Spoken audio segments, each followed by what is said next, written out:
In the heart of a small Nigerian town, where the sun kissed the earth and the palm trees swayed gently in the breeze, there lived a young woman named Ada.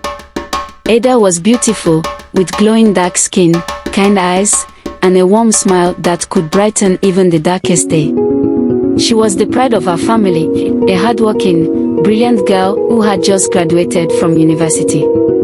It was time for Ada to serve her country through the National Youth Service Corps, NYSC, a program where fresh graduates were sent to different states to work and learn about other cultures. Ada was excited, dreaming of new experiences and adventures. Her boyfriend, Emeka, was always by her side, supporting her every step of the way. They had been together for 3 years, and Ada loved him deeply. He promised to help her with her NYSC posting, insisting that she deserved to be in a comfortable place.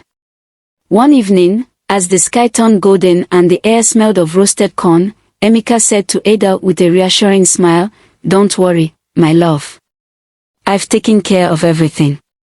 You'll be posted to a place where you'll be treated like a queen." Ada's heart swelled with gratitude. She hugged Emeka, believing she was the luckiest girl in the world. But unknown to Ada, Emeka had a dark secret. His father, the king of a remote village called Amici, had recently passed away. In Amici, there was a terrifying tradition. When a king died, he was buried with a virgin girl alive to accompany him to the grave. Emeka knew that Ada was a virgin. His heart had become twisted with the pressure of tradition and loyalty to his family.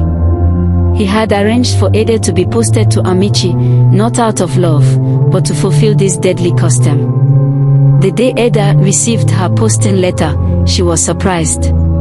"Amici," she whispered. She had never heard of the place, but Emeka assured her it was a peaceful, friendly village. "You'll love it," he said with a strange glint in his eyes. Reluctantly, Ada agreed. She packed her bags and set off for the village, hoping for the best. When she arrived, Amici seemed like a charming place at first. The villagers welcomed her warmly, treating her with unusual kindness. Children ran up to her, their eyes bright with curiosity. The village women offered her food and gifts. Even the elders nodded respectfully whenever they saw her. But something felt strange. At night, the village was eerily quiet.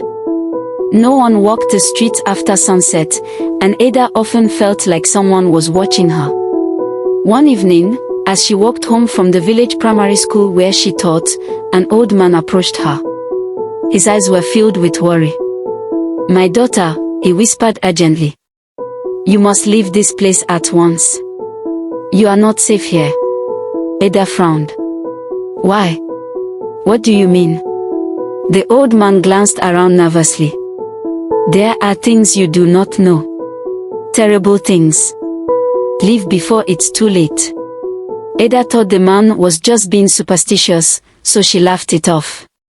But the uneasy feeling in her chest grew stronger. Days passed, and Ada began noticing strange things. The children at the school seemed afraid to speak to her about the village's customs.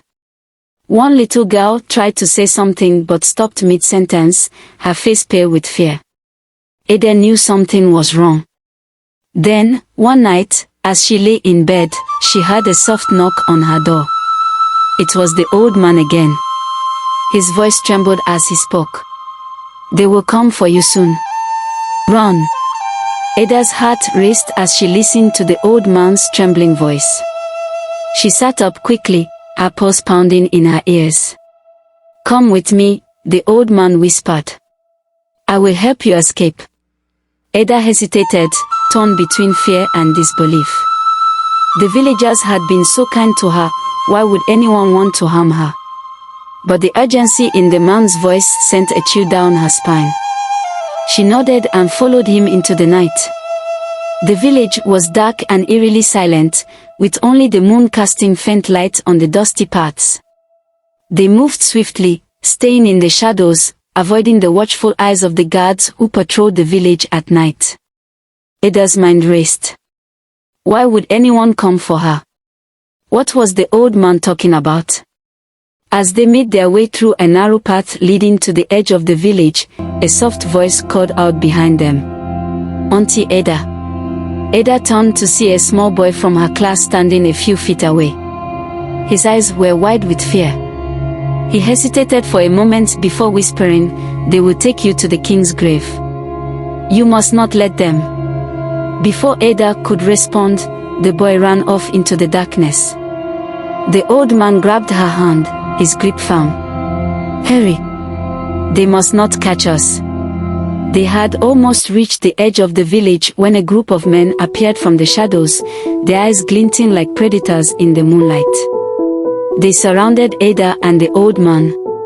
"You shouldn't have interfered, old man," one of them growled. Ada's heart sank. The old man pushed her behind him, shielding her with his frail body. "Run, Ada," he shouted.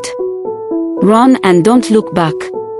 Ada turned and ran as fast as she could, her breath coming in gasps. She could hear the men struggling with the old man behind her, their voices growing fainter as she disappeared into the night. The village felt like a maze, and Ada stumbled through the unfamiliar paths, desperate to find a way out. Her feet ached, and tears blurred her vision, but she kept running. Suddenly, her phone buzzed in her pocket. There was no network in Amici, none at all, so when she saw a single bar of signal, her hands trembled with hope. She quickly dialed Emeka's number. "Emeka," she cried when he answered. "I'm in trouble. Please help me." Emeka's voice was calm, almost too calm. "Where are you?" Ada described her location, and within minutes, Emeka appeared, his face lit by the faint glow of his phone. Relief flooded through her, and she ran to him, sobbing. "Thank God you're here," she cried. "They are trying to kill me." "The old man, he warned me."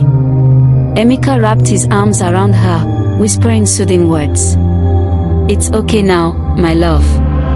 You're safe with me." But something about his embrace felt wrong. Before Ada could pull away, she felt herself being led back toward the village square.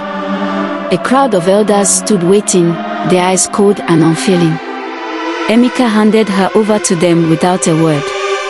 "Emeka, what are you doing?" Ada cried, struggling against the firm grip of the elders. "Let me go." Emeka's face remained expressionless. "It's for the good of the village, Ada. My father must be buried with a virgin, and you are the chosen one." Ada's blood ran cold. Her knees buckled, and she stared at him in disbelief. "You lied to me," she whispered. "You betrayed me." The elders began chanting, preparing for the ritual. They led Ada toward a massive grave dug deep into the ground. The body of the king lay at the bottom, draped in rich fabrics and surrounded by sacred artifacts. Ada screamed, struggling with every ounce of strength she had, but the elders were too strong. They began lowering her into the grave. Just as the first handful of dirt was about to be thrown in, they heard a sound.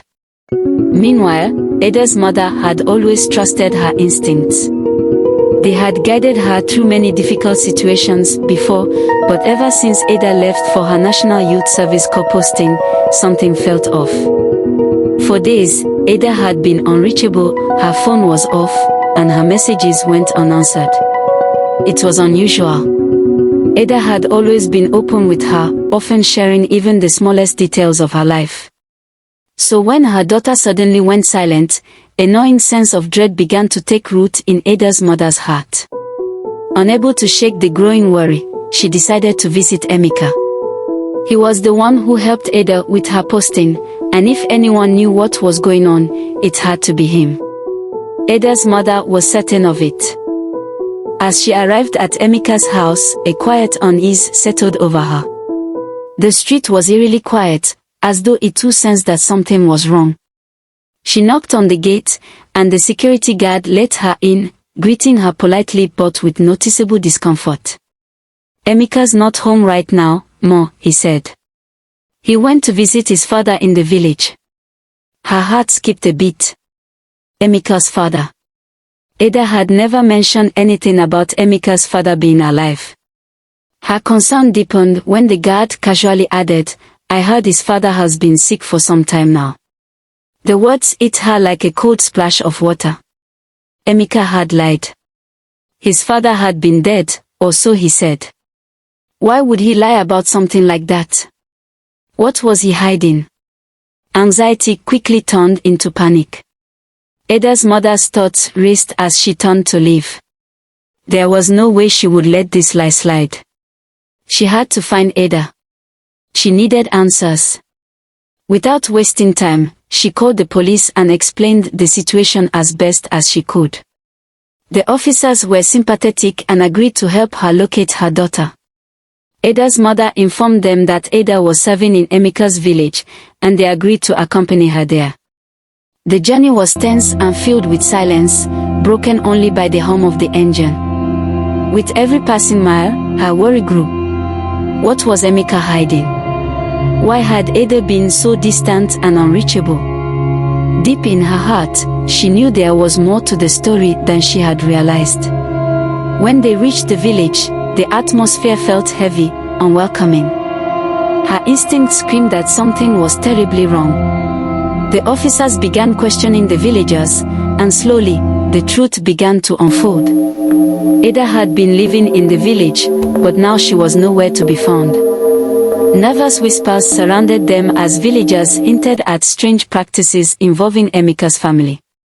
The more Ada's mother listened, the clearer it became that Emeka had been hiding something dark, not just from her, but from everyone.